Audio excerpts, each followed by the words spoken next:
Pagsasakripisyo ang isa sa ginagawa ng isang magulang, lalo na sa murang edad lamang nagsimula ang pagkakaroon ng anak. Katulad ni Aubrey na nagbuntis sa edad na 15 at kinailangang magdesisyon kung bubuhayin ang kanyang anak o pipiliin ang sarili niyang pangarap. Sa huli, mas pinili niyang palakihin ang anak kahit na hindi siya pinanindigan ng dating kasintahan. Ngunit sa dami ng kanyang paghihirap at sakripisyo, babalik ang lalaking nang iwan sa kanya para kunin ang anak na dati ay tinatakwil niya. Ito rin ang naging dahilan upang sumailalim sa itim na kapangyarihan si Aubrey. Ano nga kaya ang kahahantungan ng pakikipaglaban ng isang ina para lang mapanatili ang karapatan sa kanyang anak? Anong sabi mo? Ipalaglag mo yan. Hindi ko kayang panindigan ang nabuo natin. Mga bata pa tayo. Ang dami pang mangyayari sa buhay natin. Ang dami kong pangarap at ayoko ma-disappoint sa akin ng parents ko. Kaya ngayon pa lang, alisin mo na yung batang yan. Masisira lang ang buhay natin. Naririnig ko bang sinasabi mo, Brian? Anak natin to. Akala mo ba ganun lang kadali sa akin na kapag sinabi mong ipalaglag ang bata, ipapalaglag ko na agad? Dugot laman natin to. Tayo ang gumawa sa kanya. Basta, alisin mo yan. Hindi ako papayag na sirain ng batang yan ang pangarap ko. Kung gusto mo, ikaw ang magpalaki niyan. Pero kahit kailan, hindi ko aakuin ang magpakaama dyan. Sinasabi ko sa'yo, Aubrey, kung gusto mong maging maayos tayo, ipalaglag mo yan.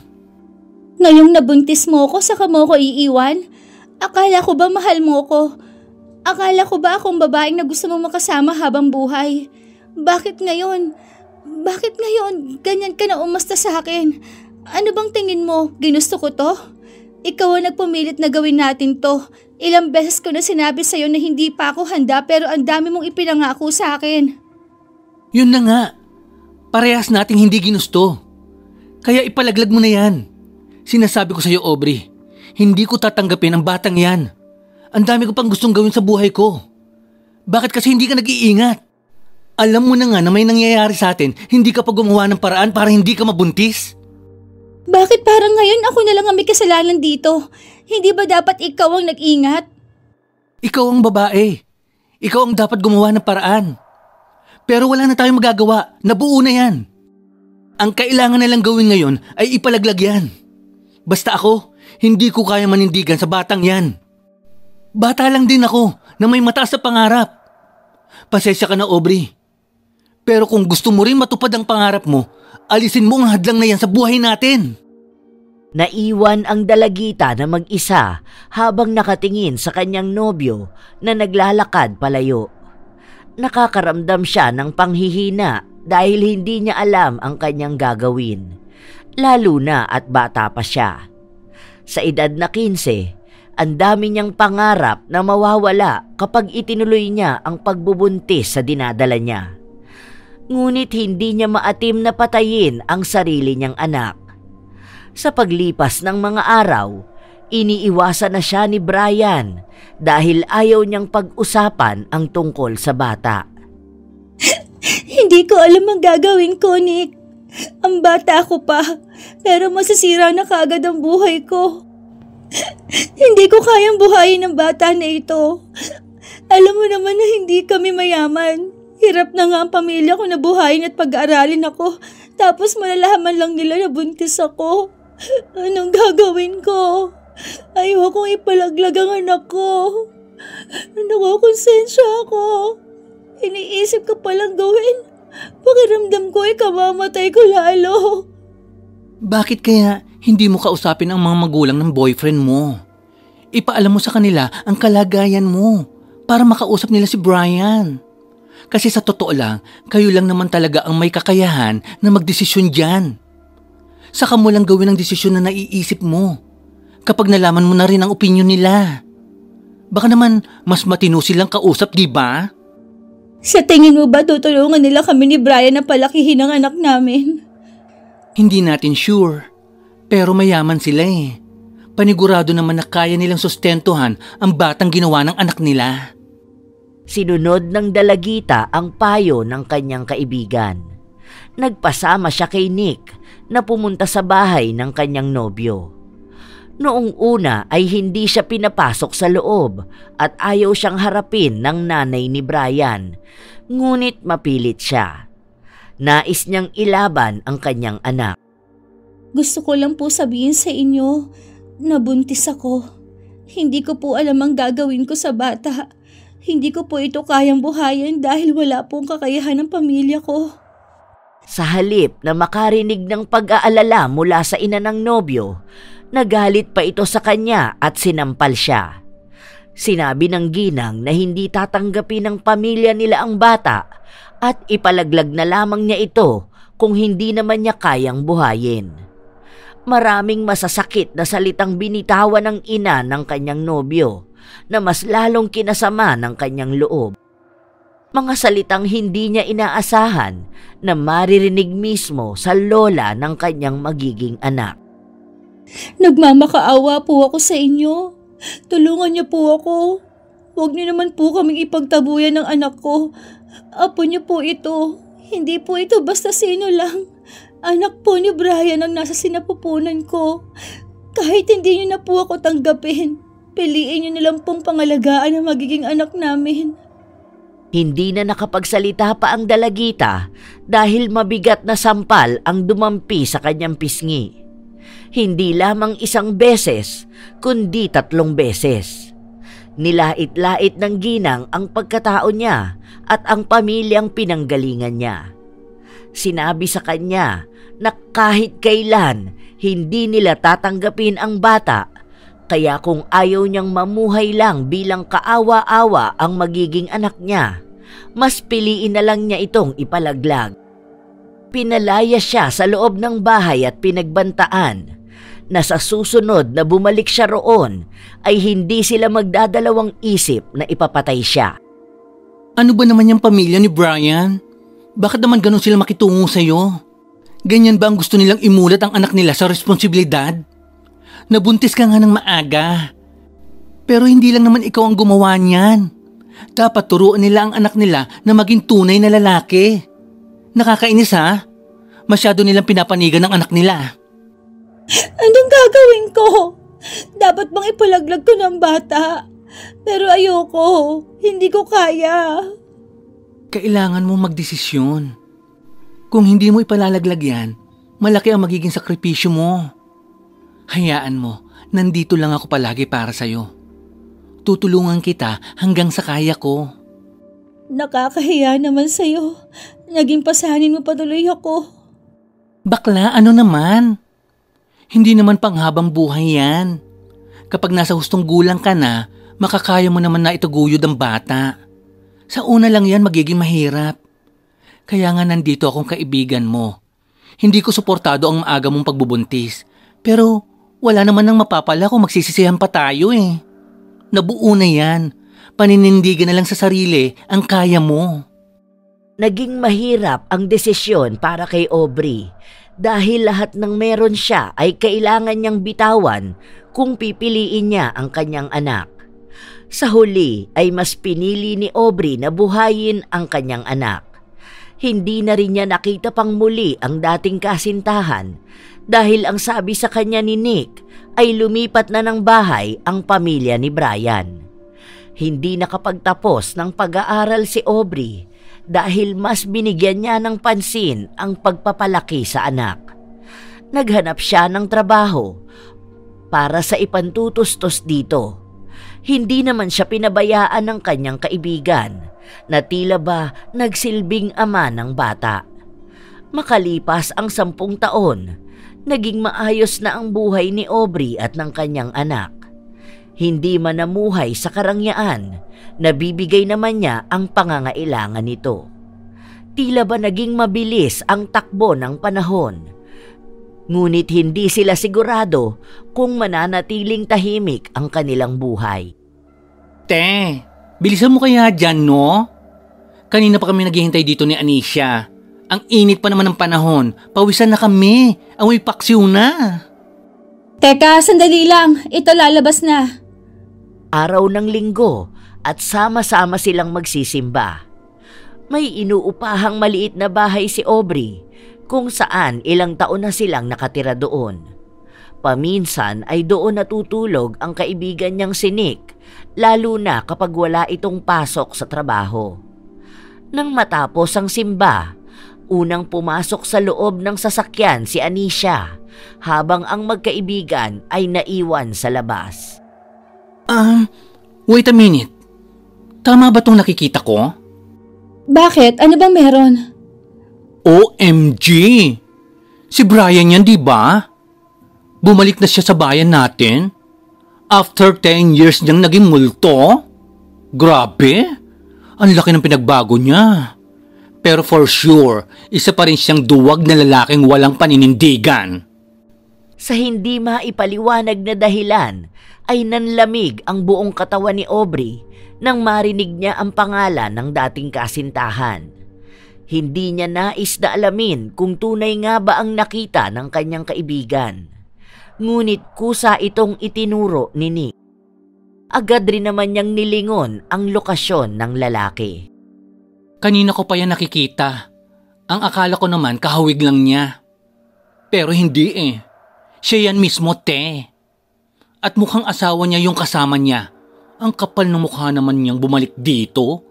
Matapos ang pag-aabandona niya sa anak niyo. Nako, huwag niya talagang tatangkain na bumalik sa buhay niyo. Huwag mo na yan pansinin. Matagal na yan patay para sa akin. Hayaan mo siya sa buhay niya. Basta huwag niya lang kaming guguluhin. Diyan ka hindi nakakasigurado, te. Ang mga lalaking ganyan, hindi yan matatahimik sa buhay nila. Hindi yan babalik dito nang wala lang. Ang ibig lang sabihin, may pakay yan. Mukha namang masaya na siya sa pamilyang binuo niya eh. Isipin na lang din niyang multo na lang kami ng nakaraan. Hindi niya kinilala ang anak niya, kaya itatak niya sa utak niya na walang batang nabuhay sa mundong ito. Na siya ang kikilalaning ama. Tiningnan pang muli ni Aubrey ang pwesto kung saan nakatayo si Brian, kasama ang asawa niya. Ilang saglit pa, bago siya pumasok sa sasakyan ay nilingon din siya nito pabalik. Simula ng araw na yon, hindi na nawala sa isipan ni Aubrey ang pagbabalik ng multo mula sa kanyang nakaraan. Hindi niya inakala na makalipas ang 10 taon, malalaman niyang hindi pa rin naaalis ang galit na nararamdaman niya. Naisantabi lamang pala ito at naging mas malalim lang ang sugat. Isang araw, habang nagbabantay sa panaderya si Aubrey, may isang mamahaling sasakyan na huminto sa harapan at mula roon ay lumabas si Brian. Hindi siya pinansin ni Aubrey. Naghihintay lang siya kung may bibilhin ito. Pwede ba tayong mag-usap? Tungkol saan? Kilala mo pa pala ako. Anak ko ba yung batang kasama mo nung nakita kita sa simbahan? Siya na ba yun? Anak mo? May anak ka pala? Alam kong anak ko yung batang yun. Gusto ko siyang kunin. Gusto mong kunin? Anong karapatan mo para sabihin sa akin yan? Matapos mong abandonahin ang anak ko ng 10 taon, sasabihin mo yan? Yang 10 taon na nawala ka, ganyan ba katagal mo pinag-aralan kung paano maging makapal ang muka? Hindi ka ama, Brian. Binuo mo lang yan sa akin. Pero kahit minsan, hindi mo pwedeng tawaging anak ang anak ko. Hindi ko na kailangan magpaliwanag sa'yo. Anak ko rin siya. At may karapatan ako sa kanya. Alam ko na hindi mo siya kayang bigyan ng magandang buhay. Kaya ako na ang gagawa ng paraan para mabawi ang bata. Mabawi ang batang pilit mong ipinapalaglag sa akin? Paano kung natuloy kong tanggalin sa buhay ko ang bata? Pero hindi mo yun ginawa. Ikaw ang may kasalanan nito, Aubrey. Pinili mo siyang buhayin. Ibig sabihin lang, pinili mong hintayin ako para maging ama sa kanya. Ngayon, yun na ang ginagawa ko. Nagbabalik ako para sa anak ko. Wow! Hanggang ngayon ang galing mo pa rin. Sa akin pa rin pala ang bagsak nito. Hindi mo makukuha ang anak ko. Itinuring mo na kaming patay. Kaya kahit minsan, yun naman ang panindigan mo. Lubayan mo na kami ng tuluyan. Matapang ako para sa karapatan ko. Ako ang ama. Ako dapat ang may hawak sa anak ko. Hindi na nakapagsalita pa si Aubrey dahil kusang umalis ang dating kasintahan. Dahil sa saglit nilang naging usapan, nagliyab pabalik ang galit na nararamdaman ni Aubrey, lalo na at tungkol ito sa kanilang anak. Nang kinagabihan na yon, pinuntahan siya ni Nick dahil ilang beses niya ring tinawagan ang kaibigan. Hindi na kasi maalis ang bagabag sa kanyang isipan. Nakakaloka ang walang hiyang lalaking yun. Anong akala niya sa anak niya? Pinaupahan niyang bahay na pwede niyang balikan kung kailan niya gusto? Ay, wag na wag mong ibibigay ang inaanak ko. Ako gigil na sa lalaking yun. Noon pa man, wala na siyang matinong ginawa sa buhay mo. Sinira na niya ang pangarap mo. Wag naman pati ang sa bata. Oo, hindi ko talaga ibibigay ang anak ko. Alam mo yung panginginig ko kanina habang kaharap siya? Ang kapal ng mukha niyang bumalik para sa bata. Naalala ba niyang ginawa niya nun? Gusto niyang ipalaglag ang anak namin dahil dyan sa lintik na pangarap niya. Hindi ako nakapagtapos ng pag-aaral para lang itaguyod ang anak ko. Tapos ngayon na siya na ang may magandang buhay, babaliwalain niya ang lahat? Nakakuha pala ako ng balita tungkol sa lalaking yon. 3 taon na silang kasal ng asawa niya. Pero hindi sila magkaroon ng anak. Ito, bali-balita lang sa mga kakilala. Alam mo naman, minsan ang chismis ang kusang lumalapit. Hindi ko kasi alam na yung kafling ko kamag-anak ng babae. Tapos, bigla na lang niyang naikwento sa akin. Siyempre, si bakla naghanap ng mas marami pang impormasyon. Hindi ko nakasalanan kung hindi sila magkaroon ng anak. Baka hindi niya deserve magkaroon pa dahil sa ginawa niyang pag-abandona sa amin. Binabalikan siya ng karma. Kung nagawa niya ng pagpilitan sa akin ipalaglag ang anak namin, paano niya masasabi magiging mabuti siyang ama? Baka yun ang dahilan kaya gusto niyang kunin si Anisha. Naku, maghahalo talaga ang balat sa tinalupan sa oras na ipilit niya ang sarili niya. Kakalbuhin ko siya. Babalatan ko siya ng buhay. Ang kapal, diba? Nung hindi siya makabuo, biglang babalikan yung iniwan niya. Magkamatayan na. Hindi niya makukuha ang anak ko. Matagal na siyang patay. Simula nang sinabi niya ipalaglag ko ang bata, doon pa lang nawala na siya ng karapatang maging ama. Kaya wag niyang isipin na ganun lang kadaling magpatawad at tanggapin ang pagbabalik niya. Hindi niya mahal ang anak ko. Mahal niya lang ang ideya na maging isang ama. Hanggang ngayon sarili pa rin niyang iniintindi niya. Masyado pa rin siya makasarili. Sa paglipas ng mga araw ay hindi siya tinigilan ni Brian. Madalas niya pang nakikita ang sasakyan ng lalaki na umaaligid sa kanilang bahay at sa eskwelahan ng kanilang anak. Naging malaki ang epekto nito kay Aubrey dahil hindi na siya makampante na iwan ang anak niya na mag-isa dahil baka isang araw ay bigla na lang itong kunin sa kanya. Nagmimistulang praning sa dami ng mga iniisip. Ayan na naman ang sasakyan ni Brian. Hindi na talaga ako tinantanan ng lalaking yan. Hindi na siya manahimik. 10 taon siyang nawala. Sana, tinuloy-tuloy na lang niya. Hindi naman namin siya hahanapin dahil kaya ko namang buhayin ang anak ko kahit na walang tulong niya. Ipablatter mo na kasi yan. Naiirita na rin ako sa kanya. Nakakaapekto na to sa trabaho mo. Ilang beses ka nang napagsabihan. Mamaya mawalan ka na talaga ng trabaho. Grabe na ang pang-agrabyado na ginagawa ng lalaking yan sa'yo. Kung kailan naman nakakabawi ka na sa buhay, bigla naman siyang maninira uli. Ayaw kanyang maging masaya. Sandali nga lang. Hoy te, saan ka pupunta? Bakla ka? Anong gagawin mo? Halika rito. Nagmamadali si Aubrey na sugurin ang sasakyan na kinalalagyan ng dati niyang nobyo. Ilang beses siyang kumatok sa bintana at halata ang galit sa kanyang mukha. Lumabas ka dyan! Mag-usap tayong animal ka! Harapin mo ko, hindi yung panay ka lang sunod sa amin. Pinigilan siya ni Nick at inaaya na umalis na dahil malapit nang lumabas ang anak niya sa paaralan, ngunit hindi nagpatinag si Aubrey. Patuloy niyang pinagsisigawan ang sinumang nasa loob ng sasakyan para lumabas. Ilang sandali pa ay bumukas ang pinto. Bumungad sa kanya ang mukha ni Brian. Wala siyang makitang kahit na anong emosyon. Ito rin marahil ang isa sa dahilan kaya siya nakakaramdam ng labis na galit. Kahit na isang beses ay hindi niya nakitaan si Brian ng sinseridad na tunay na nais niyang makabawi sa kanyang anak. Hindi mo pa talaga titigilan ang anak ko? Anak natin. Hindi lang ikaw ang magulang ni Anisha. Ay, wow! Ibang klase ka talaga, no? 10 taong kang nawala at babalik ka na parang wala lang. Nagpakasaya ka sa buhay mo habang naghihirap ang freni ko na buhayin ang anak nyo. Ang kapal talaga ng apog mo, no? At kaninong ulupong mo naman narinig na ama ka pa rin maituturing matapos ang ginawa mo? Manahimik kang bakla ka. Labas ka sa usapan ng pamilya namin. Kung ikaw nga hindi makabuo ng sarili mong pamilya tapos panghimasukan mo ang buhay namin. Hindi mo ko kilala at hindi mo alam ang pinagdaraanan ko sa buhay. Pamilya? Pamilya na ngayon ang tingin mo sa batang pinilit mong ipapatay sa akin? Baka sa 10 taon na nawala ka, nakalimutan mo ng pinagsasabi mo sa akin noong nalaman mong buntis ako. Maging ang mga magulang mo, hindi ba? Itinago ka nila sa akin? Inilayo ka nila sa responsibilidad? Ngayong nakakaya ko ng buhayin ng anak ko, saka ka babalik para ipakilala na ikaw ang tatay niya? Ilang taon man nang lumipas, hindi ko makakalimutan ang eksaktong sinabi mo sa akin.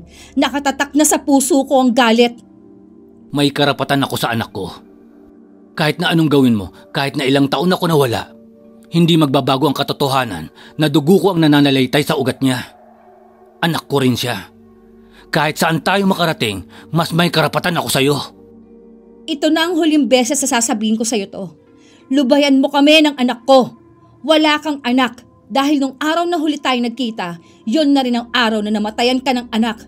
Dugo lang ang ambag mo sa kanya. Huwag mong ipagyabang sa akin ang karapatan mo dahil kahit saan tingnan, wala kang ipanlalaban. Kahit apelido mo, hindi bit-bit ng anak ko. Ikaw lang ang naniniwalang anak mo siya. Habang sumisigaw sa galit si Aubrey, hindi niya napansin na nasa likuran na niya ang kanyang anak at narinig ang mga salitang binitawan niya sa dating kasintahan. Ngunit hindi kumibo si Anisha hanggang sa makabalik sila sa kanilang bahay.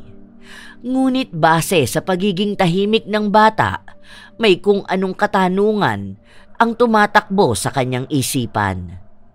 Nasa hustong edad na siya para maunawaan ang mga nangyayari. Dapat talaga umalis na tayo rito, Frenny. Kasi alam kong hindi ka titigilan ng lalaking yan. Ikaw na ang umiwas. Paano ako aalis? Hindi sapat ang pera ko para magpakalayo-layo. Wala akong mapapasukan na trabaho. Dahil alam mo hindi ako nakapagtapos ng pag-aaral ko. Hindi naman din malaki ang ipon ko eh. Tutulungan kita. Ako na ang bahala sa bahay na titirahan nyo. At ako na muna ang sasagot ng gastusin hanggang sa magkaroon ka ng trabaho. Hindi ba yun naman ang pangako ko sa'yo? Sige na. Ako kasi ang natatakot sa ginagawa ng lalaking yun. Hindi na, Nick. Nakakahiya na sa'yo eh. Simula pa noon ang laki na ng gastos mo sa akin. Ikaw ang tumulong sa akin simula nang pinagbubuntis ko si Anisha. Huwag mo na ubusin ang pera mo para tulungan ako. Nakakahiya. May sarili kang buhay. Ni hindi nga ako makatulong sa'yo. Ano naman ang nakakahiya ron? Magkaibigan tayo, bakla ka. At hindi lang basta inaanak ang tingin ko kay Anisha. Para ko na rin siyang responsibilidad. Kaya nag-aalala ako sa mga susunod na mangyayari. Hindi na natin kilala si Brian. Mas mayaman siya sa atin. Ang ibig sabihin, mas makapangyarihan siya. Ang magagawa na lang natin sa ngayon ay umiwas hanggat kaya pa natin. Nilingon ni Aubrey ang kanyang anak na nakaupo sa kama at nakatingin lang sa hawak nitong tablet. Kahit na hindi magsalita si Anisha, alam ni Aubrey at nararamdaman niyang maraming tanong ang bumabagabag sa isipan ng kanyang anak. Kinabukasan, walang pasok sa trabaho si Aubrey at ganon din ang anak niyang walang pasok sa paaralan. Kaya nanatili sila sa loob ng bahay. Dati ay lumalabas at gumagala sila. Ngunit ngayon, kailangan nilang iwasan si Brian. Habang tahimik sila sa loob ng bahay, nagsalita si Anisha at nagtanong sa kanyang ina kung bakit sinabi niyang matagal nang namatay ang kanyang ama. Pero may lalaking pilit na kumakausap sa kanya at nagpapakilala sa kanya bilang kanyang tunay na ama. Sa katunayan, hindi pa handa si Aubrey sa ganitong katanungan dahil ni minsan, hindi niya inisip na guguluhin ulit ni Brian ang buhay nilang mag-ina. Ngayon, kailangan na niyang harapin ang bangungot ng nakaraan at ipaintindi sa anak ang anumang estado nila ng dating kasintahan. Patawarin mo ako, anak. Hindi ko sinabi sa'yo ang totoo dahil ayokong hanapin mo ang tatay mo. Pinatay ko na siya sa buhay natin simula nang iwan niya tayo. Kaya naman nating mabuhay nang tayong dalawa lang, hindi ba? Matagal na natin yung ginagawa, masaya naman tayo. Kaya naman ni Mama na maging papa mo rin o kaya si Ninang Nick mo. Palagi naman siyang tumutulong sa atin. Hindi kumibo si Anisha. Bumalik ang tingin niya sa kanyang nilalaro sa tablet. Nang araw na yon, nabalot ng nakakabinging katahimikan ang buong bahay. Walang mga salita, ngunit ang mga utak nila ay maraming katanungan. Kinagabihan, bago matulog, nagtanong ang bata kung pwede niyang makasama saglit ang kanyang ama dahil matagal na raw niyang nais na magkaroon ng tatay. Binanggit din ni Anisha na naiinggit siya sa kanyang mga kaklase, lalo na kapag ikinukwento ng mga ito kung paano sila igala ng kanilang mga ama. Yun daw ang isa sa pangarap ng kanyang anak na hindi niya sigurado kung magagawa nga ba niyang mapagbigyan. Hindi tumugon si Aubrey sa kahilingan ng anak. Kinabukasan, wala siyang gana sa trabaho kaya ilang beses siyang nagkamali. Ma'am, pasensya na po. Ayan po kasi ang pagkakarinig kong binibili ninyo Sandali lang po Aligaga si Aubrey habang pinapalitan ang tinapay na binibili ng customer. Pero bago niya pamapalitan ay binawi na ang pera. Hindi lang isang beses nangyari yon dahil hanggang sa umabot ng gabi, ganun pa rin ang ganap. Paulit-ulit na pagkakamali dahil pakiramdam niya ay nawawala na ang kanyang utak sa dami ng iniisip niya. Ano ba itong nangyayari sa akin? Masyado na akong stress. Wala na akong maintindihan sa mga nangyayari sa paligid ko. Ay, nakakainis naman.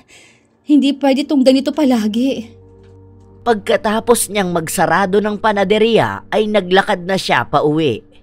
May kalayuan ang bahay nila, pero dahil nagtitipid siya, kailangan niyang maglakad papasok at pauwi. Iniisip niya rin na makakatulong sa kanya ang paglalakad para makapag-isip ng maayos. Ilang araw na kasi siyang lunod sa mga problema. Nang matanaw na niya ang bahay nila, napansin niya na may sasakyang nakaparke roon. Hindi niya napigilan na makaramdam ng labis na kaba.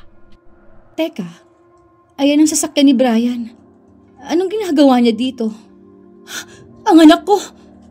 Nagmamadaling pumasok sa loob ng bahay si Aubrey, kung saan niya naabutan ang kanyang dating kasintahan na nasa sala, habang ang bata naman ay natutulog sa sofa. Tila ba komportable ang kanyang anak sa piling ng ama nitong matagal na niyang inaasam na makasama. Anong ginagawa mo rito? Paano ka nakapasok sa bahay namin? Nandito si Nick kanina. Sa kanya ko iniwan ang anak ko. Lumayas ka dito. Ang kapal na mukha mong puntahan siya rito. Para ano ha? Para lang kunin ang loob ng anak ko at tanggapin ka na niya bilang ama? Ang bata mismo ang kusang tumawag sa akin para puntahan ko siya. May emergency raw si Nick at kailangang umalis agad. Hindi mo ba alam yun ha? Kaya nagmamadali rin ako magpunta rito dahil baka maiwan siya mag-isa at may masamang mangyari. Nag-aalala lang ako sa anak ko dahil kitang-kita naman nating napapabayaan mo siya. Wow!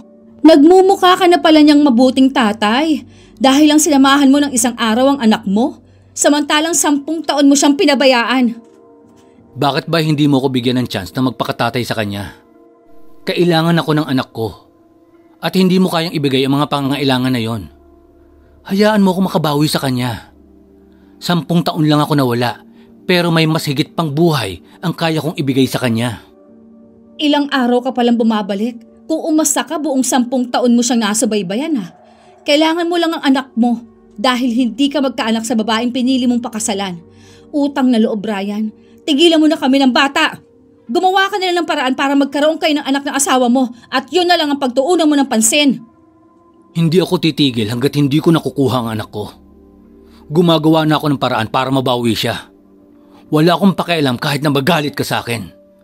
Dahil ang mga ginagawa kong ito ay may malaking ambag sa future ng bata. Hindi mo magagawa yon dahil una sa lahat hindi tayo kasal. Wala kang karapatan na kunin sa akin ang anak ko. Walang bakas ng pangalan mo sa kahit na anong papel niya. Tawagin mong amang sarili mo pero kahit na kailan hindi kita hahayaang alagaan ng anak na pinili mong ipapatay noon. Ngayon pa, kung kailang hindi ikaw ang naghirap ng ilang taon, ako lang ang may karapatan sa kanya. Isinuko ko lahat sa buhay ko para piliin siya. Mahiya ka naman sa sarili mo. Tinatawag mong amang sarili mo. Hindi mo nga nagawang magpakalalaki para manindigan, kaya wag mo akong tatakutin. Nakaya kong itaguyod ng 10 taon ng anak ko. Makakaya ko yun ng higit pa kahit wala ka. Lumayas ka rito! Lumabas ka na! Napakatigas ng puso mo, Aubrey. Masyado ka makasarili. Pati anak ko gusto mong madamay sa galit mo sa akin. Tapos na yun. Tapos na ang 10 taon. Bakit ba hindi ka pa makalimot? Makalimot? Tingin mo ba malilimutan ko yon? Nakalahati ng buhay ko ginugol ko lang sa anak ko habang ang kalahati ng buhay mo ginugol mo sa sarili mo? Sino sa atin ang makasarili, ha? Ayoko nang magalit palalo, kaya lumayas ka na sa harapan ko! Ilang beses na itinulak ni Aubrey si Brian para lumabas ng bahay nila. Pero nagmamatigas ang lalaki na umalis hanggang sa nagising ang anak nila at hindi na napigilan pang maiyak sa nakikita at naririnig niya. Ganyan ba ang gusto mong ipakita sa anak mo? Kung paano mo ipagtabuyan ng tatay na gusto lang naman niyang makasama? Hindi lang palaging tungkol sa iyo ang lahat, Aubrey. Huwag mo nang dagdagan ang sama ng loob na nararamdaman ko. Utang na loob. Huwag mong kalkalin ang sugat na iniwan mo sa pagkatao ko. Tigilan mo na kami ng anak ko. Maging masaya ka na lang na wala kami. Katulad kung paano ka naging masaya nung iniwan at pinabayaan mo kami. Hindi mo na ba kayang gawin yun ulit, ha? Kahit huling-hiling ko lang sa'yo, Brian. Pabayaan mo na kami! Wala akong pakialam sa 10 taon na nawala ako. Babawiin ko pa rin ang karapatan ko sa bata. Sa akin siya mapupunta. Kailangan niya ng ama. Kailangan niya ng buong pamilya na hindi mo kailanman maibibigay sa kanya. Gusto mo siyang kunin sa akin para magkaroon kayo ng masayang pamilya ng asawa mo? Oh, wow! Ibang klase ka, Brian. Sa sobrang talino mo, nababaliw ka na. Wala ka na sa katwiran. Ang layo mo sa realidad ng buhay. Wala tayo sa pantasya mo, hoy! Hindi lahat ng gusto mo nagagawa mo. Anak ko si Anisha. Akin lang siya. Hindi na ako magsasalita pa. Magkakaalaman na lang tayo. Huwag akong tinatakot mo. Dadaan ka sa ibabaw ng bangkay ko bago mo makuha ang anak ko. Huwag rin ako ang hamunin mo. Hindi lang pagdaan sa bangkay mo ang kaya ko. Dahil duduraan ko pa yan, kasama ng paglibing sa ipinaglalaban mo. Kusang umalis si Brian, habang si Anisha ay patuloy na umiiyak at tinatawag ang kanyang tatay. Naging mas mahirap ang mga sumunod na araw para kay Aubrey, lalo na at hinahanap ng kanyang anak ang kanyang ama. Hanggang sa nawala na si Aubrey ng trabaho at sumabay pa ang proseso ng papel ni Anisha para mailipat ang apelyido kay Brian. Ano bang nangyayari sa buhay ko? Bakit sunod-sunod naman tong mga problema? Hindi ko ba deserve magkaroon ng normal na buhay? Simula pa noon, ganito na kagulong lahat sa akin. Kahit namang strong akong tao, minsan hindi ko na kinakaya eh. Sorry to hear that, Frenny ko. Ang hirap nga talaga niyan. Mas mabigat pa itong pasanin na dinadala ni Brian kaysa sa ilang taon mong pinaghirapan na buhayin at itaguyod ang anak mo. Naku po, feeling ko kapag natapos siya ng ipaayos ang mga papeles ng bata, makukuha niya na ang inaanak ko. Imagine, hindi man lang siya nagpakahirap nung bata pa si Anisha, tapos ngayon na malaki na, sa kanya babalikan na alagaan? kung kailan hindi na alagain. Sagad na sa buto ang kawalang hiyaan ng lalaking yan. Dapat pala nung unang beses nagkita kami, umalis na kami ng anak ko. Para hindi na ganito kalala. Dapat umiwas na kami. Kung nakinig lang sana ako sa'yo. Hindi ko naman kasi alam na magiging ganito katigas si Brian. Alam mo, Frenny, sa totoo lang, kahit magpalipat-lipat ka ng lugar, hindi mo pa rin maitatago sa anak mo ang tungkol sa tatay niya. Habang lumalaki siya, makagagawa siya ng paraan para mapalapit sa lalaking yun. Hindi ko masisisi si Anisha dahil isa rin naman siyang anak na naghahangad ng isang ama. Ang may kasalanan ng lahat ng ito, si Brian. Ang una niyang kasalanan ay ang pagtalikod niya sa inyo. Tapos ang pangalawa, ngayon na nanggugulo siya. Siyempre, yung bata, normal na makaramdam ng inggit doon sa mga kaklase niya na minsan hinahatid ng tatay. Tapos siya, hindi man lang makasama ng matagal si Brian. Diba? Isipin mo yun. Ang hirap din sa part niya. Sa pagiging makasarili ni Brian, sa halip na maayos ang lahat, pinagugulo niya pa. Ano sa tingin mong dapat kong gawin? Ayokong ibigay sa kanyang anak ko pero ngayon na wala na akong trabaho, kanino ako aasa? Kanino kami lalapit? Pakiramdam ko mababaliw na ako eh. Andito ko, diba? Kaya ko kayong buhayin. Don't worry, stable ang job ko. Maganda ang takbo ng karir ko at sahod. Ang dami ko ng utang sa'yo. Hindi ko alam kung paano kita mababayaran. Para yatang kahit buong buhay ako magtrabaho, hindi ako kakalahati ng ibabayad sa'yo. Hindi naman ako nagpapabayad eh. Hindi ba ipinangako ko sa'yo na sasamahan kitang palakihin ng anak mo? Wala naman akong asawa. Hindi naman ako magkakaanak eh. Kaya si Anisha na rin ang itinuturing kong anak. Bakla lang ako, pero kaya ko naman maging ama. I know, not ama. Mother din ako. Mahinang natawa si Aubrey dahil sa narinig niyang sinabi ng kanyang kaibigan. Yan, kahit paano nakita rin kitang natawa. Sa sobrang stress mo, kumukulubot na kaagad yung balat mo. Sayang naman ang beauty mo, di ba? Salamat talaga, Frenny. Hindi mo ko iniwan kahit simula pa nung una. The best ninang ka talaga kay Anisha. Kahit na ang gulo-gulo na ng buhay ko, palagi kang nasa tabi ko. Susang arte ha? Ulit-ulit na lang sinasabi na ganito talaga ang mag-BFF, hindi nag-iiwanan. Saka, ngayon lang magulo ang buhay mo dahil kapag nakatikim din ng leksyon niyang Brian na yan, titigil din yan. Tanging si Nick lamang ang nagbibigay ng kagaanan sa loob ni Aubrey. Lalo na pagdating sa ganitong problema na nangyayari sa kanya. Sa paglipas ng mga araw, tanging si Nick ang sumusuporta sa kanila. Nagkaroon naman ng trabaho si Aubrey, pero hindi nagtatagal dahil tinatanggal din kaagad siya sa hindi mawaring dahilan.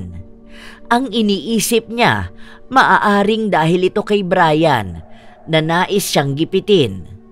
Isang araw, nagpakita muli si Brian sa kanya para sabihin na gumagalaw na ang mga papel na pinapaasikaso niya. Maaaring sa taon din na yon ay mapapalitan na ang apelido ng kanilang anak at isusunod naman niya ang pagkuha ng karapatan niya sa bata. Kapag nangyari yon, tuluyan na raw niyang ilalayo si Anisha at ibibigay ang magandang buhay na dapat ay para talaga sa nag-iisa niyang anak. Birthday ng asawa ko sa susunod na linggo. Gusto ko sanang papuntahin si Anisha. Nakapag-usap na kami ng bata. Gusto niyang sumama. Kahit dito lang pagbigyan mo naman kami. Gusto kong mapalapit ang anak ko sa asawa ko. Para kapag nakuha na namin si Anisha, magiging komportable na siya. Hindi ako papayag. Hindi sasama sa inyo si Anisha. Maghanap ka na ibang bata na magbibigay ng satisfaction sa'yo bilang isang ama. Bakit ba ang tigas ng ulo mo? Ginagawa mo lang komplikado ang mga bagay-bagay. Sa halip na maging maayos na lang tayo, nagmamataas ka pa kahit walang-wala ka namang laban. Masyado kang matapang, wala ka namang kayang iharap sa aking kakampi mo. Maliban dyan sa bakla mong kaibigan. Masyado ka kasi talagang nagpapa-apekto sa mga sinasabi niya sa'yo. May laban ako dahil kahit anong gawin mo, akong ina ni Anisha. Hanggat hindi pa tapos yung pinagyayabang mo mga papel, ako pa lang ang may kakayahang magdesisyon. Hindi ka na lang magpasalamat. Pumapayag pa akong dalawin mo kahit minsan ang anak ko. Huwag mo rin idadamay ang kaibigan ko dahil siya lang ang nag-iisang tao na nakatulong sa akin. Mas malaki pa ang ambag niya sa anak ko kesa sa naging ambag mo. Mas mainam pa nga magpakatatay ang bakla kesa sa yung lalaking walang paninindigan sa buhay. Baka sa mukha ni Brian ang pagpigil sa kanyang galit. Tila ba marami siyang nais na sabihin, ngunit batid naman sa kanya na marami rin kayang ibalik sa kanya si Aubrey. Naging mas matapang na si Aubrey kaysa noon. Marahil dahil na rin sa anak na kanyang pinaglalaban. Saglit lang kami. 1 linggo lang kaming aalis. Hayaan mo naman ang anak kong maranasan ng marangyang buhay at makasama ng matagal ang ama niya. Huwag mong ipagkait ang 1 linggo na kasama niya ako. Aubrey, 10 taon mo na siyang inangkin. Kaunting araw ko lang siya hinihiram sa'yo. Bakit ba hirap na hirap kang ipaubaya yun? Hindi lang naman yun para sa akin. Para rin sa bata. Inangkin? Yung mga taon na yon, itinakwil mo siya bilang anak mo. Huwag kang umasta na parang ako pang may kasalanan na malayo sa iyong anak ko.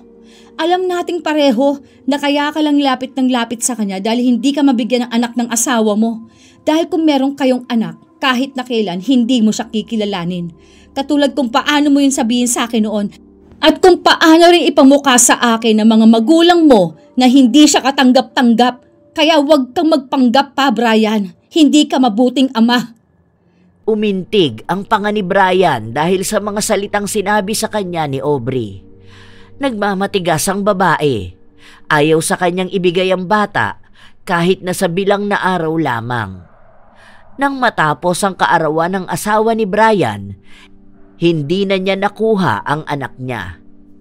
May oras lang din kung kailan niya pwedeng makausap ang bata. Hindi niya magawang umapila kasi kahit na anong gawin niya ay wala pa siyang karapatan sa kanyang anak. Lumipas ang ilang buwan. Lumalalim lalo ang galit nila sa isa't isa dahil na rin sa pagmamatigas ni Aubrey. Magkano ba ang kailangan mo? Para payagan lang ako makasama ang anak ko. Pinalampas ko na nga na hindi mo siya pinahiram nung birthday ng asawa ko. Huwag naman pati ang makasama ko siya ngayong Pasko. Ito ang unang Pasko na ama naman niya ang kapiling niya. Kahit na anong okasyon, hindi mo makakasama ang anak ko. Ilang Pasko, birthday niya, ilang New Year ba, ha? Na kami lang ang magkasama. Wala kang mapapala kahit na anong gawin mo. Papayagan kitang puntahan mo siya rito sa Pasko, pero hindi mo siya pwedeng isama sa kahit saang lugar. Sabihin mo, kung magkano mo ipapaarkila ang anak ko. Hindi pera ang kailangan ko. Pakinggan mong sarili mo. Sa inaasta mong ganyan, tingin mo ba salitaan niya ng isang matinong ama? Hindi siya laruan na aarkilahin mo.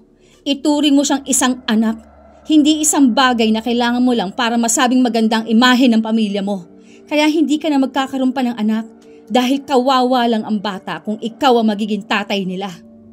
Umalis si Brian na masama ang loob dahil kahit na anong pakiusap niya, hindi talaga siya pinapakinggan ni Aubrey. Pagpasok ng babae sa loob, ay agad niyang ikinandado ang pinto at sinigurado na ligtas sila sa loob ng kanyang anak. Kinabukasan, pinuntahan siya ni Nick sa kanilang bahay. Sinabi niya kung ano ang huling usapan nila ni Brian. Ano pa bang dapat kong gawin para tumigil na siya? Ano bang akala niya, ha? Ganun lang kadaling patawarin at bigyan siya ng pagkakataon na ipakita ang pagiging tatay niya. Ni minsan, hindi siya humingi ng tawad sa nagawa niya. Hindi ko siya narinig na inamin niya ang kamalian niya. Kaya paano kung tatanggapin ang pagbabalik niya? Deserve din ng anak kong marinig ang sorry niya. Ang sabi ko naman kasi sa'yo, mataas ang pride niyang si Brian. Hanggat pinipilit mo siyang ipagtabuyan, mas lalo niyang ginugusto na lumapit. Natatapakan mo ang ego niya. Kaya gigil na gigil yan, magpakatatay. Maniwala ka sa akin, may gagawin pa yang mas malala. Sa mga galawan niya, alam kong hindi siya papayag na matalo. Subukan niya lang gumawa ng masama, kakalimutan kong tatay siya ng anak ko. Kung gaano katigas si Brian sa pagpupumilit na makuha ang anak niya, ganoon din katigas ang paninindigan ni Aubrey na hindi kailangan ng anak niya ang ama na tulad ni Brian. Makalipas ang ilang linggo, buwan at taon, kahit na minsan hindi nakapunta si Anisha sa bahay ng kanyang ama. Kahit na maghapon pang maghintay sa labas ng bahay si Brian at magmakaawa kay Aubrey, wala siyang napala. Sa paglipas ng mga araw, nagpatuloy ang buhay ng mag-ina, habang si Nick naman ay patuloy din ang pagtulong sa kanila. Isang umaga, nagising na lang si Aubrey na may masakit sa kanyang katawan. Hindi maipaliwanag kung saan yun nagsimula. Tulungan mo ako, anak ko! Ang sakit! Napaluhod si Aubrey dahil sa sobrang sakit ng kanyang katawan. May kung anong tumutusok sa kanyang laman at hindi ito basta lamang sakit dahil hindi niya makumpirma kung saang parte ng katawan ba yon nanggagaling. Napapahiyaw siya sa sakit hanggang sa dinala siya sa ospital at sinabi ng doktor na wala namang kakaibang nakikita sa kanyang katawan. Kailangan pa siyang obserbahan muna ng ilang araw. Nagreseta ng gamot ang doktor. Ang sabi sa kanila, kapag naubos na ang gamot na yon at hindi pa rin naaalis ang sakit sa kanyang laman, bumalik sila para sa panibagong pagsusuri. Ano na ang nararamdaman mo ngayon, Frenny? Ito, uminom ka muna ng gamot. Ay, sorry. Hindi ko sinasadya na mahawakan ka. Hindi ko alam kung anong nangyayari sa akin. Pero sobrang sakit ang katawan ko kapag nasasagi. Ngayon, pati balat ko humahapdi na. Alam mo yung parang nasusunog ang balat ko. Tapos kahit kaunting dampi lang ang humahapdi na. Kahit yata mahanginan ako, pakiramdam ko natutuklap ang balat ko. Baka kasi sa init ng panahon yan ngayon. Ang lalaring kasi ng heat index natin. Teka. Gusto mo bang pahiran natin ng aloe vera? Meron akong dyan binili. Try lang natin. Nilagay ko yun sa rep para malamigan. Baka malaki ang maitulong nun sa balat mo. Kaso ang sabi ng doktor, huwag muna akong magpahid ng kung ano-ano sa katawan ko, hindi ba? Baka bukas tingnan natin kung anong mangyayari. Salamat dito, Frenny, ha? Hindi ka patuloy nakapasok dahil sa akin.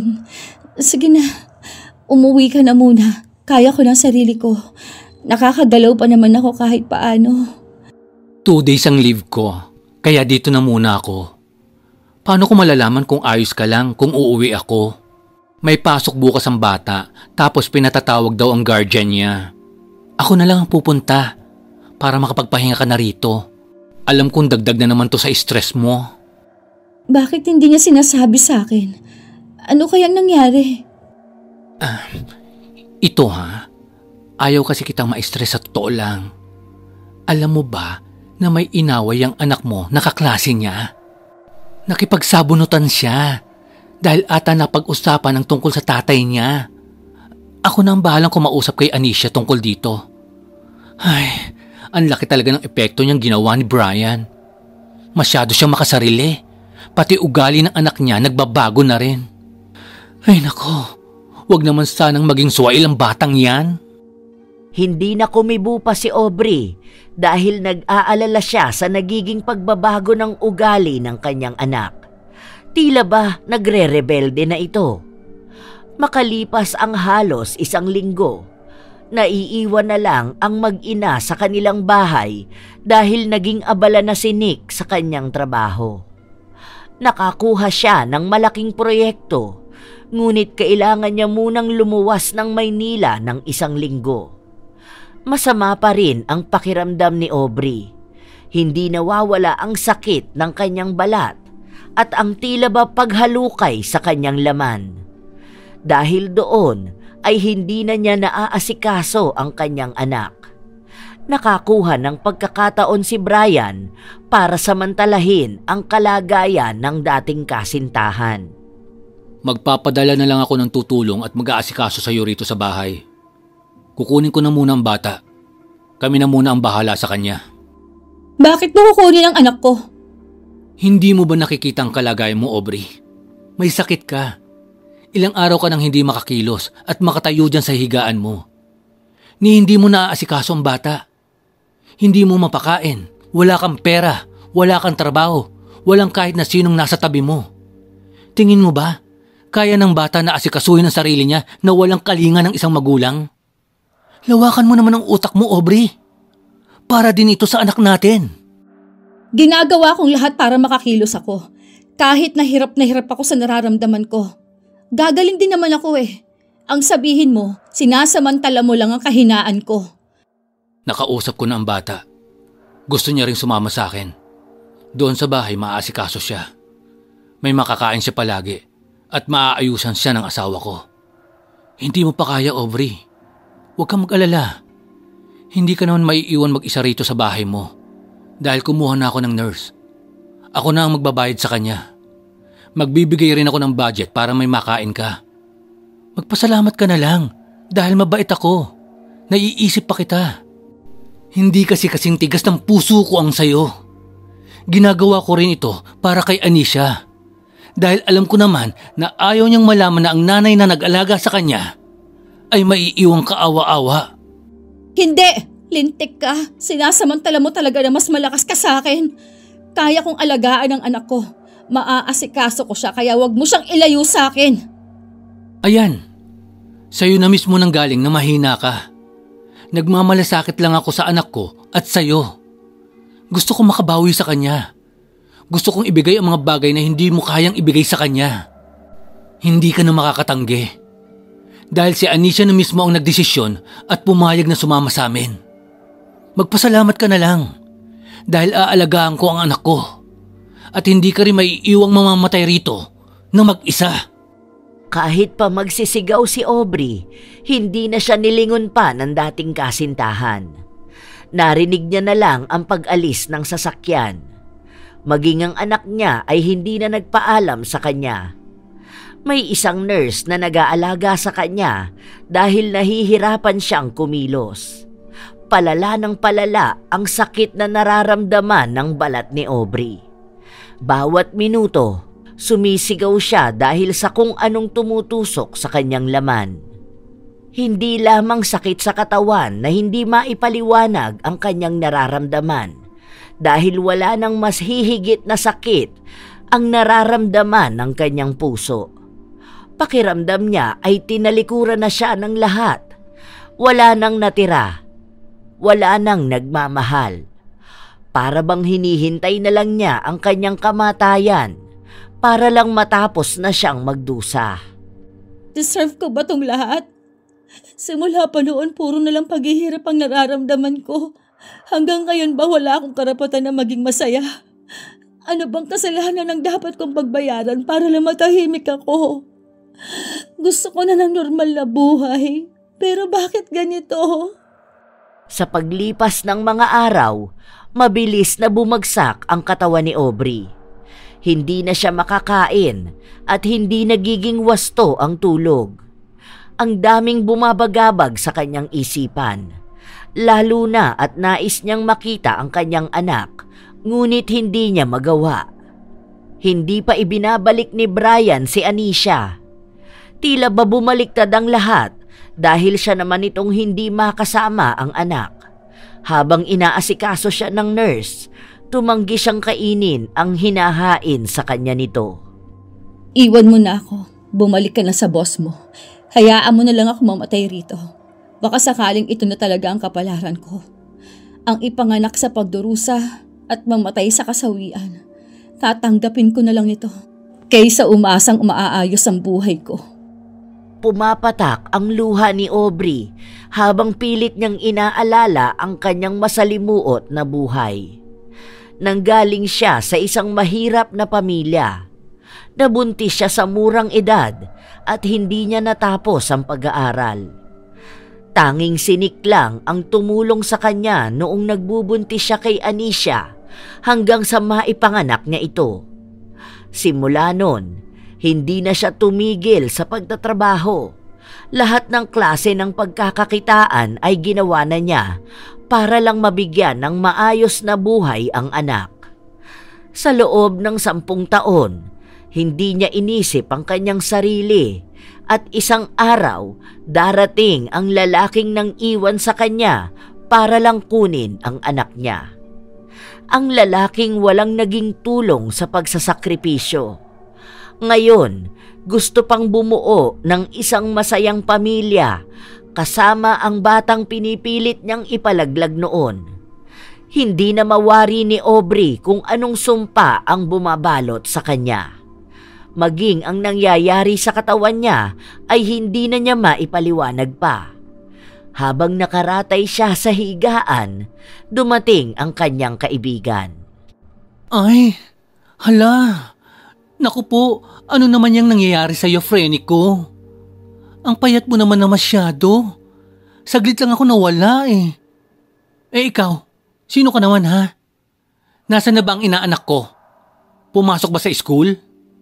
Ay, dapat pala hindi ko na kinuha yung project na yon para hindi na ako umalis dito. Kaya nagmamadali talaga ako makauwi. Kasi araw-araw kong kinakabahan kung anong nangyayari sa'yo. Hindi kumibo si Audrey. Ang sumagot sa tanong ni Nick ay ang nurse.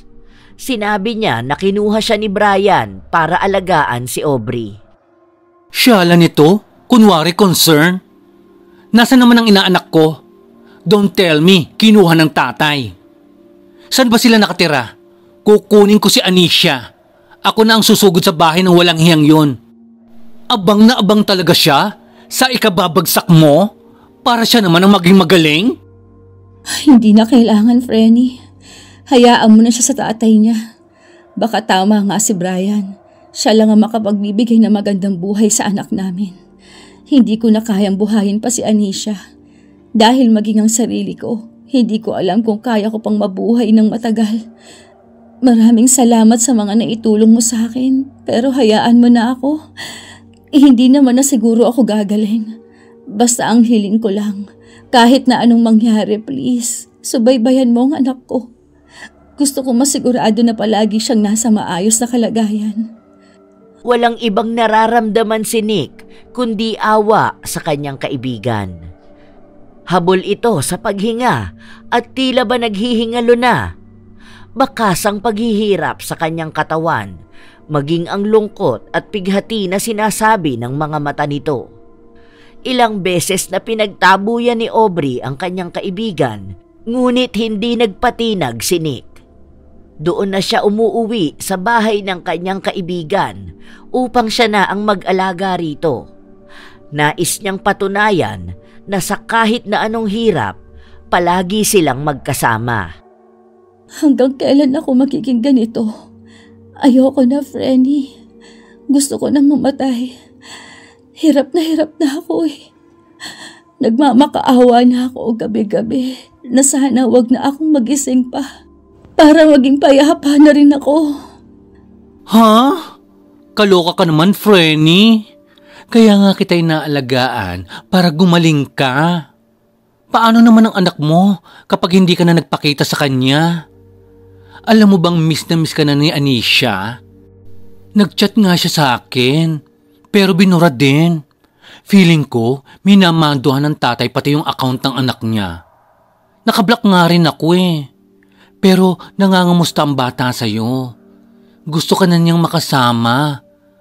At nagsusumbong na ayaw niya na ron sa tatay niya. Mas iba pa rin daw ang pag-aalaga mo sa kanya. Pero hindi ko siya mabibigyan ng magandang buhay. Kung sarili ko nga hindi ko maasikaso, kahit tumayo, hindi ko magawa. Wala na akong kwentang tao. May duda talaga ako sa nangyayari sa'yo, Frenny. Piling ko may kakaiba. Hindi kaya kinukulam ka?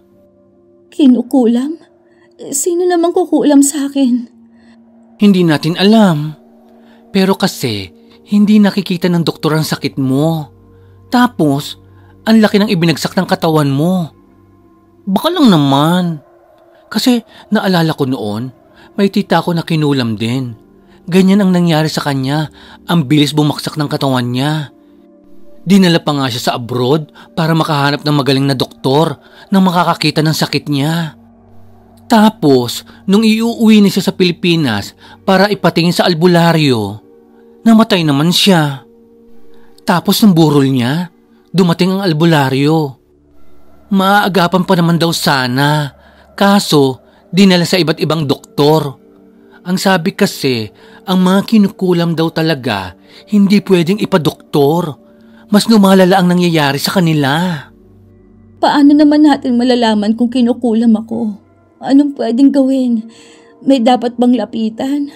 Saan naman tayo hahanap ng albularyo? Alam mo, sa totoo lang, hindi ako naniniwala sa mga kulam na yan. Wait, alam ko meron dito eh. Ako nang pupunta, sandali lang. Hindi na nag-aksaya pa ng oras si Nick.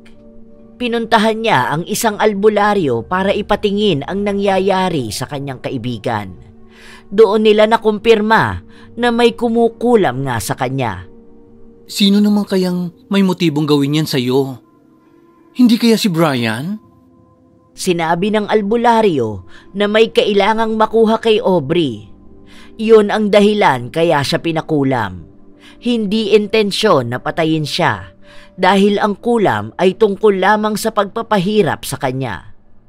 Sa mga sinasabi ng albularyo, doon na unti-unting naiisip ni Aubrey na maaaring ang dating kasintahan ang gumagawa sa kanya ng kulam.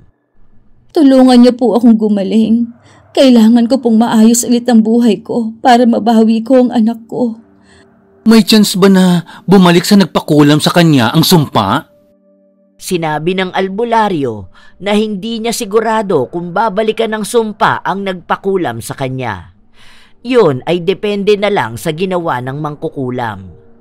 May iba raw mangkukulam na sinasalo na lahat ng sumpa pabalik. Meron namang hinahati ito. Nang gabi rin na yon ay isinagawa na nila ang ritual para kontrahin ang itim na kapangyarihan na bumabalot sa pagkatao ni Aubrey.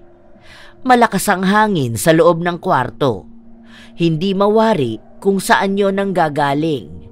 Ngunit kahit na anong lakas ng hangin, hindi natitinag ang mga kandila. Hindi ito gumagalaw. Ang matandang albularyo naman ay umuusal ng ritual na hindi nila maunawaan. May mga pinapahid din siyang langis sa katawan ni Aubrey. Aray! Ang sakit! Mariin na napapikit si Aubrey dahil pakiramdam niya ay sinusunog ang kanyang buong katawan. Napapaso siya sa bawat haplos ng albularyo. Tumagal din yon ng ilang segundo hanggang sa napansin niya na may hinihilang itim na usok ang albularyo. Lumalabas ang usok sa kanya mismong katawan. Ipinasok ng albularyo sa maliit na garapon ang tila itim na kaluluwa. Matapos ay kumalma ang kaninang nagwawalang hangin sa kwarto. Hinintay nilang maupod ang mga kandila bago tumayo ang albularyo.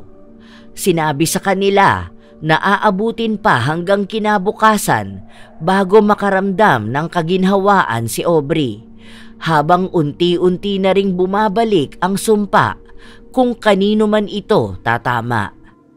Naloka ako doon. Ang intense ng mga ganap. Awang-awa ako sa sigaw mo kanina, te. Talagang sakit na sakit ka. Mabuti naman na agapan na kaagad natin to. Malakas ba ang sigaw ko? Hindi ko marinig dahil para ako nabibingi kanina. Ang alam ko lang parang humihiwalay ang balat ko sa katawan ko. Pero ngayon, gumagaan na. Kahit hawakan ko ang balat ko, hindi na siya masakit. Sino kaya ang kumulam sa akin? Si Brian kaya talaga? Hindi natin sigurado. Pero siya ang may malaking motibo. Imagine, nang dumating siya, saka ka lang nagkaroon ng ganyan? Nagkandamalas-malas ka pa? Sana gumaling ka na para makuha na natin ang anak mo. Habang nagiging maayos ang pakiramdam ni Aubrey, nagkakaroon naman ng pagbabago kay Brian. Nang makaya na ni Aubrey na makuha ang anak niya, pinuntahan niya agad dito sa bahay ni na Brian. Nang makita siya ng kanyang anak, Iyak ng iyak ang bata at humihingi ng tawad dahil ginusto niyang sumama sa kanyang ama kaysa samahan siya habang nagpapagaling. Tila ba nakaramdam ng pagsisisi ang bata? Huwag mong sisihin ang sarili mo. Hindi ikaw ang may kasalanan. Isa ka lang bata na naghahangad ng pagmamahal ng isang ama. Pero pinatunayan lang sa'yo ng tatay mo kung bakit hindi siya nararapat na maging ama mo. Mahigpit ang yakap ni Anisha sa kanyang ina. Halos ayaw na niyang bumitaw. Sinigurado naman ng kanyang ina na hindi siya iiwan nito at isasama na pabalik sa kanilang bahay. Pinakuha na muna ang mga gamit niya at pinasama siya kay Nick. Sigurado ka ba na mamaya ka pa lalabas? Ayusin ko na lang muna ang sasakyan. Parada ko na sa gate para paglabas mo makita mo kaagad. Gusto ko munang makausap si Brian. May mga kaklaruhin lang ako sa kanya. Noong una ay ayaw ng asawa ni Brian na magkausap sila dahil ang sabi ng babae, masama ang pakiramdam ni Brian. Ngunit nagpumilit si Aubrey. Sinabi niya na noong si Brian ang nagpupumilit na makuha ang anak nila, hinahayaan niya. Ngayon pa ba siya aatras kung kailan ang dami nang nangyari sa buhay nilang mag-ina, simula nang manggulo sila. Pagpasok ni Aubrey sa loob ng kwarto ni Brian, naabutan niya itong nakahiga lang at nakatulala sa kisame. Ang malaman niyang katawan ay tila ba unti-unting naubos. Ang mga mata niya ay malamlam at halatang may dinaramdam na sakit. Nagpaalam ka ba ng maayos sa anak ko? Dahil ito na ang huling beses na makikita mo siya. Babawiin ko na siya at hindi na ako papayag na makakalapit ka pa sa kanya. Siguro naman sapat na ang 1 linggo mo siyang nakasama para mapagtanto na hindi talaga para sa iyo ang pagkakaroon ng anak. Anong ginawa mo sa akin? Ako bang may ginawa sa iyo? O ikaw ang may unang ginawa sa akin? Bakit, Brian? Bakit umabot pa tayo sa puntong kailangan mo pa akong kulamin para makuha ang anak ko? Hindi pa ba sa'yo sapat ang ilang taon kong pagdurusa? Gusto mo talagang maubos ako? Ano bang kasalanan na ginawa ko sa'yo? Namumuhay kami ng maayos ni Anisha. Ikaw ang bumalik para manggulo tapos sa huli, ikaw pang gagawa ng masama sa akin. Talagang ipinakulam mo pa ako. Hindi ko alam ang sinasabi mo. Alam kong binabaligtad mo lang ang sitwasyon. Kagagawan mo ito dahil gusto mo akong gantihan sa ilang taong kong pag-iwan sa inyo. Tumanda ka lang sa edad pero hindi sa pag-iisip. Sayang, ikaw itong nakapagtapos ng pag-aaral at nakaranas ng magandang buhay. Pero ikaw itong hindi maintindihan ng buhay. Maaga akong namulat sa responsibilidad. Naging magulang ako. Naranasan kong bumuhay ng batang sa akin mismo nagmula. Marami akong hirap na napagdaanan. Maaaring isang malaking pasasalamat yon dahil alam ko na sa sarili ko kung ano ba ang tunay na kahulugan ng buhay. Hindi ka tulad mo. Hindi ka nagbago. Hindi mong iniisip na kaya mong makuha ang lahat na gusto mo. 10 years ago, sinabi ko sa'yo na buntis ako. Sinabi mo sa akin na ipalaglag ko ang bata. Nakiusap ako sa'yo na kaya naman nating buhayin kung magtutulungan tayo, pero pinagpilitan mo pa rin. Nakiusap ako sa mga magulang mo, pero sinabi nilang mas kaya nilang mamatay ang anak ko kaysa masira ang pangarap nila para sa'yo. Itinuloy ko ang pagbubuntis ko. Hindi mo alam kung anong nawala sa akin noon. Marami. Pati sarili ko. Tapos isang araw bumalik ka. Wala man lang sorry. Hindi ko malang nakita na nagsisi ka. Tapos biglang gusto mong kunin ang anak ko para sa pamilyang binuo mo. Inubos mo lahat sa akin, Brian. Hanggang sa pagkakataon na pinakulam mo ko. Tapos ngayon na ikaw na ang binabawian, sa akin mo pa rin sinisisi. Hindi lang ako ang gumagawa ng mali, Brian. Sana malaman mo rin sa sarili mo kung anong pagkakamali mo. Tanggapin mo para sa ikatatahimik mo rin. Matapos na sabihin niyo ni Aubrey, ay agad na rin siyang umalis. Hindi na siya naghintay ng tugon mula sa dating kasintahan dahil alam niya na kapag gusto ni Brian na makausap sila ng anak niya, gagawa ito ng paraan. Sa paglipas ng mga araw, Nakakabawi na rin sa kabuhayan si Aubrey at ang kaibigan niya ay patuloy pa rin na tumutulong sa kanya. Naging bukas na rin ang kaisipan ng kanyang anak patungkol sa lagay ng mga magulang niya. Alam mo, feeling ko minsan mamimiss ni Anisha ang papa niya. Alam ko, hindi naman kasi basta maaalis sa bata na hanapin ang papa niya. Siguro may pagkakataon na gusto niyang makita o makasama pero hindi pang matagalan. Alam mo naman ang bata, naghahangad din ng kalinga ng ama. Iba pa rin kasi kapag may tatay. Sa bagay, dalawa kasi ang mami niya eh. Hindi ko alam kung magpapakita pa bang tatay niya. Kung hindi man, siguro matatanggap rin ng anak ko yun. May bali-balita nga ako nasasagap na parang hindi na talaga naalis yung sumpa na mayroon si Brian. Hindi naman natin siya pinakulam eh.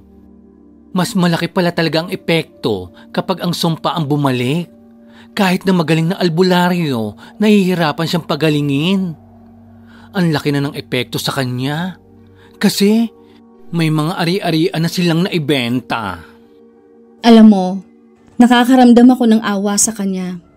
Nagpadala nga ng picture sa akin ng asawa niya. Sobrang payat na niya. Alam mo yung payat ko nung pinakulam niya ako? Mas malala pa ang kanya kasi butot balat na lang. Habang nag-uusap ang dalawa, may kumatok sa pinto nila.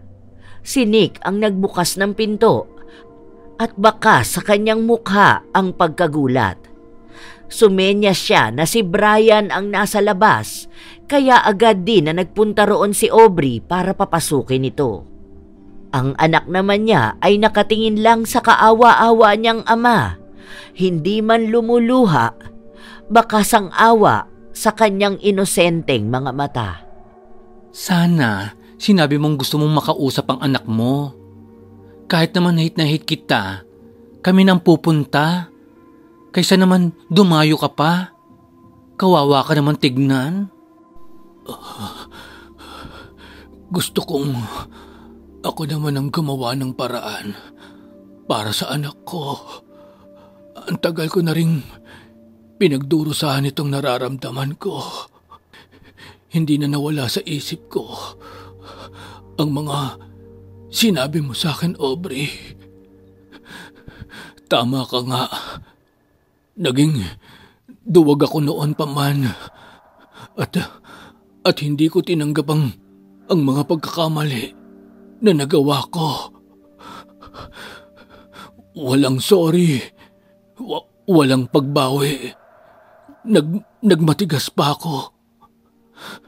Sana mapatawad niyo ako.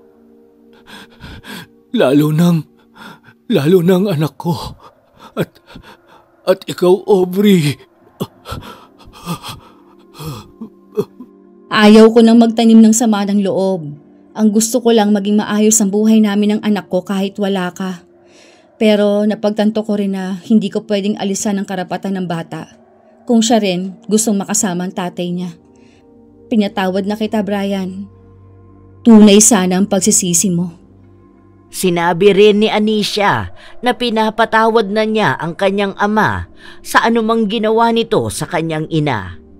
Hiniling din ng bata na maging maayos na si Brian dahil matagal na niyang pangarap na magkaroon ng tatay na maaari niyang lapitan. Napuno ng iyakan ang gabing yun. Nagkapatawaran ng lahat at ipinangako ni Brian na tutulungan niya ang mag-ina. Sa paraan na yon, doon niya maipapakita na babawi siya sa anumang nagawa niyang pagkukulang.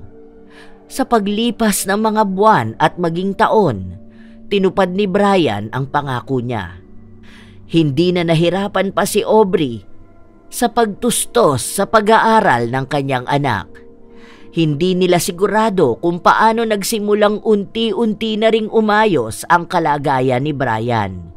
Hindi pa siya ganong kagaling dahil hindi na siya nakakapaglakad. Ngunit ang sigla ng kanyang katawan ay unti-unti na ring bumabalik sa dati. Nakakasama na ni Anisha ang kanyang ama sa eskwelahan. Pinapahiram na siya ni Aubrey kapag gusto ni Brian na makasama ang bata. Noong una ay nahihirapan sila sa sitwasyon, ngunit hindi kalaunan ay nasanay na rin sila. Maging ang asawa ni Brian ay natanggap na ang nangyayari. Tingin mo ba magkakaroon pa ng anak yung dalawang yan? Hindi ko sigurado, pero ang sabi hindi na raw eh. May problema ata ang matres ng babae, pero kaya pa naman sanang makabuo. Pero dahil nga nagkasakit si Brian, naging imposible na talaga. Kaya ngayon, si Anisha na lang din muna ang anak nila. Malawak ng ngiti ang binitawan ni Aubrey habang nakatingin sa kanyang anak na masayang nakikipaglaro sa kanyang ama. Nagiging magaan na ang lahat sa kanila. Sa pagpapatawad, sa pagtanggap ng kamalian at sa pagbabago. Hindi na nakakaramdam ng takot si Aubrey sa pagtatago ng kanyang anak mula sa tunay nitong ama. Sa haba ng panahon, sa dami ng sakripisyo, lahat iyon ay nagkaroon ng malaking tulong para sa pagbabago nila. Mula sa kanilang sarili at sa kung paano nila nakikita ang panibagong pananaw. Yun lamang ang nais ni Aubrey at ngayon, yun na ang nangyayari. Hindi na nila kailangan pang magpatali sa nakaraan dahil maraming bagay na ang dapat nilang tingnan sa kasalukuyan. Kung ano ang sakit na dulot ng kahapon ay siyang magiging ligaya sa hinaharap. Shout out sa ilang masusugid nating mga tagapakinig.